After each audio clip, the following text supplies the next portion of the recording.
It gives you a pathway too, eh? So Jean Piaget, great developmental psychologist, he called the last stage of adolescence the messianic period, the messianic stage. Now, most people don't talk much about that, I think, because they don't know what to make of Piaget's claim, but he was a real genius, Jean Piaget. And he said, you know, when you're making that transition from the group identity that you're chasing as a teenager to becoming an individual, and that's not a journey everyone takes, because lots of people just get lost in group identity, you're going to be looking for a pathway that's essentially heroic. And what that pathway should be is that you identify with your culture deeply, you are socialized deeply into the traditions of your culture, but you're also capable of transcending it. You know, so then you become a culture creator as well as a disciplined member of culture. But young people need to be offered something like a vision of destiny in order to catalyze their identity. And we're very, very bad at that, except on the ideological front. So the woke types come along and say, you know, the planet's a virgin, the great father's a tyrant. You could be a hero if you just stood up to that. And the kids think, well, I'd like to do something important with my life. And so they're just caught into that immediately. But because it's a one-sided story, a one-sided religious story is an ideology. And a great representation of that is what they've done with Greta Thunberg. Yeah, exactly. It's so funny, you know, because I thought 10 years ago, we live in the delusion of a disturbed 13-year-old girl. How did that happen? And then, you know, Greta Thunberg showed up, and I thought, oh, well, there we go. Now we've got the 13-year-old. I feel sorry for her, you know, because she was chased into this apocalyptic terror that we're trying to enforce on all our kids. And then you think about her position, you know, so now she's all afraid, and her mother's facilitating that like mad. And then, you know, she announces her fear, her neurotic fear, essentially. It's driven by negative emotion. And, you know, Macron says to her, oh my God, Greta, you're absolutely right, and bows. It's like, what the hell's a girl to think? You know, because what she really wants is to freak out a bit, and for someone calm and reasonable to say, hey, look, kid, you know, the apocalypse has always been on us. It's always the case that the future has the possibility of being dreadful, but, you know, we've conquered terrible things in the past and overcome massive obstacles, and there's no reason at all not to assume that we can do the same thing. That's a very important point. Well, yeah. It's such an important point, because there's never been a time ever where everything was perfect. Well, that's for sure. There's never been a time ever environmentally where the Earth was stable. No. If you go, I mean, stable, you know, currently you can kind of like guess what the weather's going to be. But if you look at like models of like thousands of years, it's never been flat. It's always been up and down. Oh, yeah. Heats well, up. The Earth was freezes. an ice ball many times. Many times. Yeah. So yeah. Well, Randall Carlson was saying there's been times in our like distant past where the CO2 levels and the oxygen levels were so fucked up that we were close to losing all life on Earth. Right. And then this can happen. See, the antithesis to that is to believe in something like the intrinsic paradisal stability of well-balanced Mother Nature. Right. It's like, yeah, a bit, but no, not really. There's a lot of variability, a lot. And of course, that kind of variability, that's hard on people, because you want a certain amount of stability so you don't die. Right, but it doesn't deny that human beings have an impact on this either. Like, no. Well, this is why I really respect Bjorn Lomborg, you know, because Lomborg's hard to grasp because he forces you to think complexly. You know, he says, well, we don't have one problem, carbon dioxide, which is, you know, I don't even think it's clear that carbon dioxide is actually a problem, but we can leave that aside. That'll get me in trouble with the College of Psychologists again. But, you know, Lomborg says, it's a factor. You know, yeah, it's a factor, yeah. But there's lots of factors, and God only knows what the most pressing problems that confront us truly are. When I wandered through the ecological sustainability literature about 10 years ago, and, you know, I concluded a couple of things. One was that the best way forward to a sustainable planet is to make everyone who's poor rich as fast as you possibly can. And that's Lomborg's position, not to put limits to growth on, because it turns out if you get people above about $5,000 a year in average GDP, they start taking a long-term view of the future instead of scrabbling around in the dirt trying to get lunch, you know, and you're going to burn everything up around you to stay alive if you have to. Right. But if you got a bit of wealth and now you can think over, maybe a 20-year period, which is quite the damn luxury, then you actually start being concerned about, the quality, the aesthetic quality of the local environment. And so I was so excited when I found that data, because I thought, oh, this is so cool. It means that we could have our cake and eat it too. We could work really hard to provide cheap, reliable energy, at the lowest cost possible to the widest number of people worldwide. And the emergent consequence of that would be the whole planet would clean itself up. So wouldn't that be great? Because we could make our goal the eradication of absolute poverty, which we actually done pretty good at eliminating over the last 15 years, but we could really make that a goal. And then one of the consequences of that, inevitable consequences, would be a greener and healthier planet. And then you think, well, why aren't we doing that? And that's a question, all right.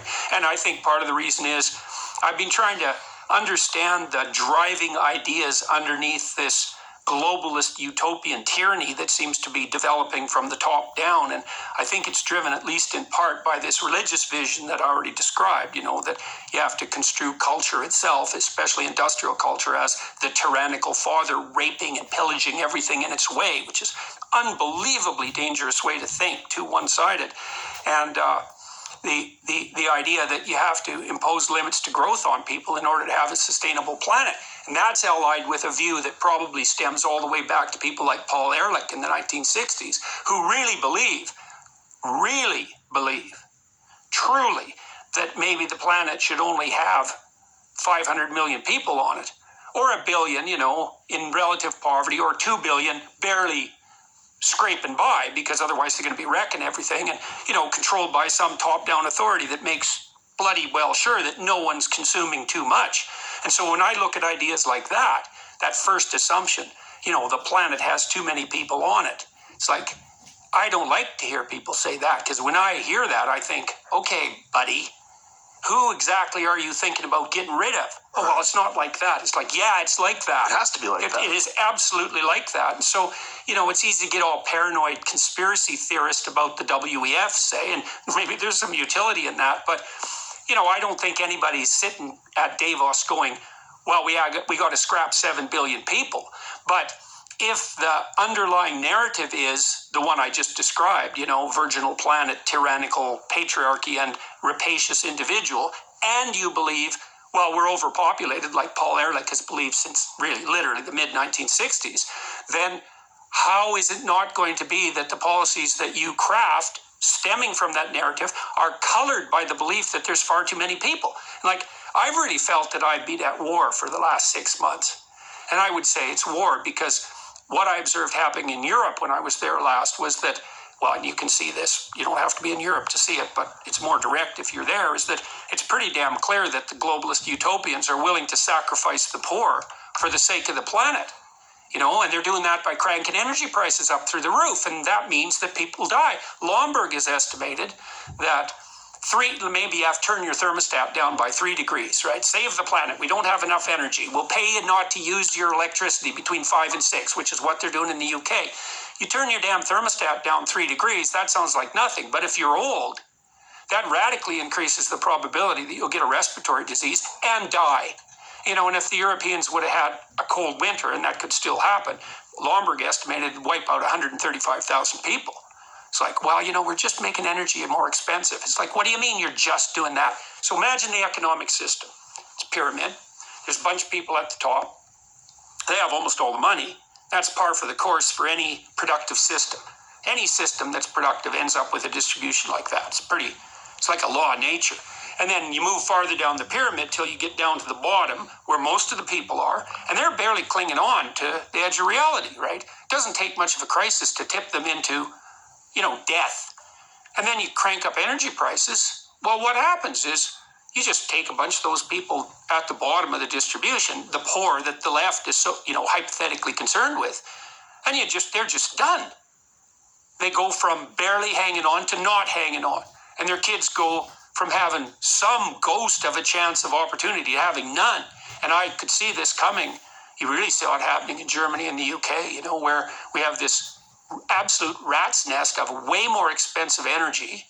And this is where it gets extremely perverse. You might say, okay, look, we have to save the future poor. And so now some of the present poor are going to have to suffer. Well, that's convenient for you if you happen not to be one of those poor people, but let's give the devil his due and say, okay. It's like, that'd be fine with me. Not really. That'd be fine with me if the consequence of your actions, raising energy prices, for example, actually produced an improvement in those things you wanted to improve. So, for example, energy is more expensive, but now the air is cleaner. But that isn't what's happened in Germany. Right. What's happened in Germany is energy is like 5 times as expensive, and the coal plants are back on. So it's like, even by your own criteria for success, you failed, and you did it at the expense of the poor. And, you know, the World Bank estimated, I don't remember how many months ago, it's probably 9 months ago, that we're putting 350 million people on the brink of starvation because we're cranking energy prices up. And so for me, it's like, that's 350 million people. That's 3 times as many as the communists killed, you know, in their 6 decades of trying. And if your cure for the planet is, well, you know, we got to put 350 million poor people in jeopardy just so that things are hypothetically better in 100 years, I think, yeah, I don't think so, buddy. And also, it's a little bit too convenient for me that your prescriptions to save the planet are accompanied by this insistence that the only way forward to that is to give you all the power. It's like, there's a bit of a moral hazard in that, don't you think? It's like, I'm just saving the planet. Give me all the power.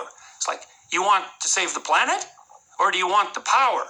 And let's put the second one first, because the probability that you're a saint or the Messiah is pretty damn low. So that's the danger of the Davos crowd.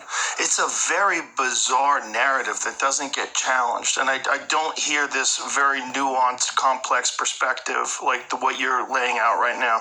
I don't hear that often. No, I don't hear it at all. I hear it from you and maybe a couple other people that I actively seek out.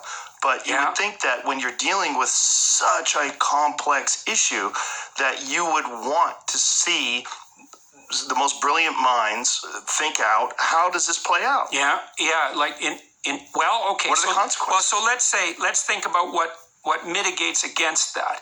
Okay, so first of all, young people are looking for a productive and visionary pathway forward. We already covered that a bit. But then there's a dark side of that too, and the dark side of that for everyone is that our reputations are very important to us. They're our most crucial currency, and what that means is that we're tempted to elevate our reputations in an undeserved manner, and we do that to gain social status with very little work, and so we're tilted towards being tempted by theories that provide us with an easy way forward to that. And so one is, well, I'm a good person. Well, how do I know that? Well, I'm concerned about the planet.